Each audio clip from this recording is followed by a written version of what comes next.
So let's move on. How do we ensure that there is enough work for our staff? This is the last question I'm going to answer.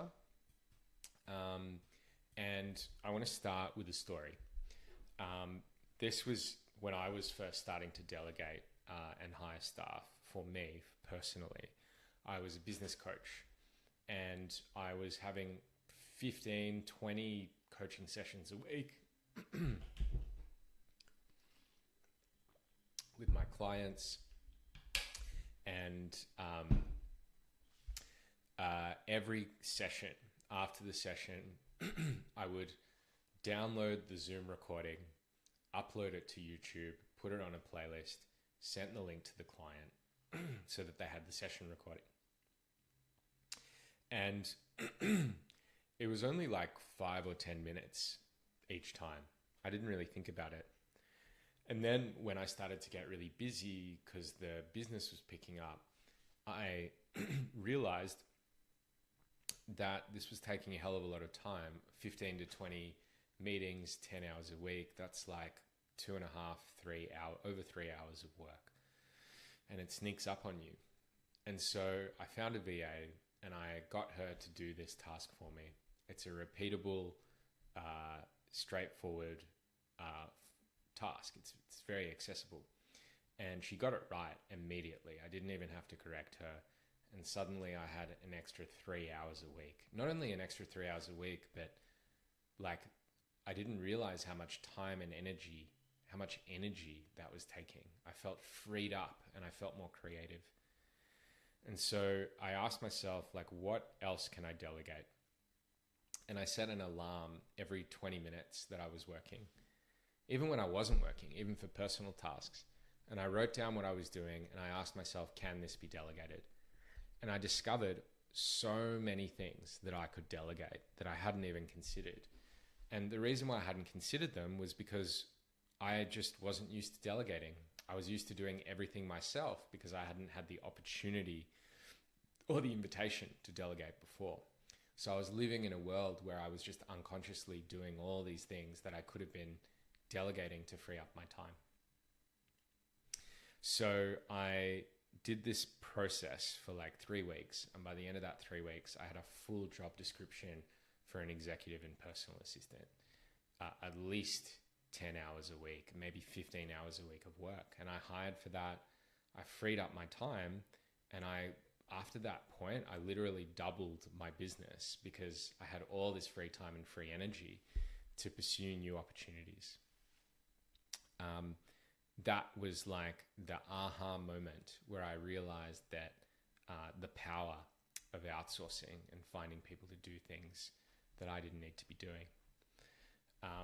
So the reason why I share this story is because there are probably a lot of things that you can outsource that you haven't been. And it also highlights the importance of outsourcing. If you are billing out your time at $150 an hour and you can pay an administrator to do that for $10 an hour, then if you outsource an hour of work, you pay $10, but you reclaim $150. With that $150, you could buy 15 hours of someone's time. And if you bought 15 hours of someone's time, you could then have 15 hours to serve clients and you could make $2,500 worth of business. There's a really high return on investment for outsourcing a lot of these tasks. And that's really important to consider when you think about what to outsource. Okay. So I think I've covered the mindset and the return on investment of hiring. My answer to this question, how do we ensure there is enough work for staff? So you've got the things that are urgent. You've got the things that are really obvious that need to be delegated. And those things will fluctuate. There'll be lots of them and then there'll be a little bit and lots and then a little bit. How do we smooth out those lumps? The reason why I suggest smoothing out the lumps is because if you just hire someone for a week when you've got a big amount of work, you have to find that person, you have to train them, you have to figure out whether you can trust them. And then the next time you've got a big volume of work, you might think, okay, I need that person again, and you call them up and they're not available. And so you've got to find someone new and you have to hire again and again and again. What I find is way more effective than that is building long-term sustainable relationships with staff. Relationships where they've gotten to know you and they care about you and they know that if you do well, they're going to do well. And if they do well, you're going to do well. Like business relationships with people where they have more of a vested interest in your success. I find they do better work, they're more loyal, they're more responsive. But in order to do that, we need to give them some degree of consistency. It's great to have a general virtual assistant who can do marketing materials and customer support that you can give 10 or 20 hours a week. It's so good for these reasons that I've just described. They become a part of your team and someone who goes along the journey with you. But in order to do that, you can't have the work be lumpy because then you've got nothing for them to do. So the way that we overcome this is you tell them, yes, I need you to do the urgent stuff as top priority. But when you don't have urgent stuff, I've got all this other stuff for you to do when you've got free time. And how do we create all the other stuff? We do it doing what I described.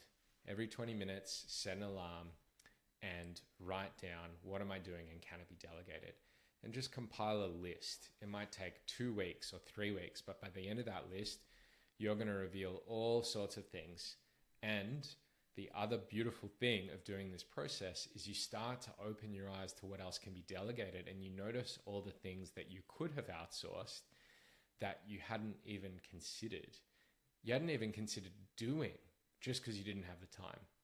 When I did this process, I realized, there's I want to clean up my veggie patch, which is full of weeds, and I just don't have the time. But if I was to delegate it, I could do that. And you think, I want to redo my Instagram bio. I just haven't had the time, so I haven't considered doing it. Add that to the list. I want to put out some reels. Add that to the list. I've got a whole bunch of people that I've never emailed and I've got their emails.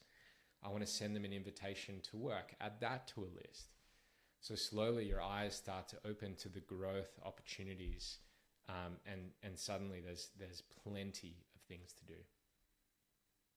So that's how I do it. That's how I ensure there's enough work for my staff. I've got my essential things and they're doing those first. And then I've got my big list of backup projects to do when there are quiet periods.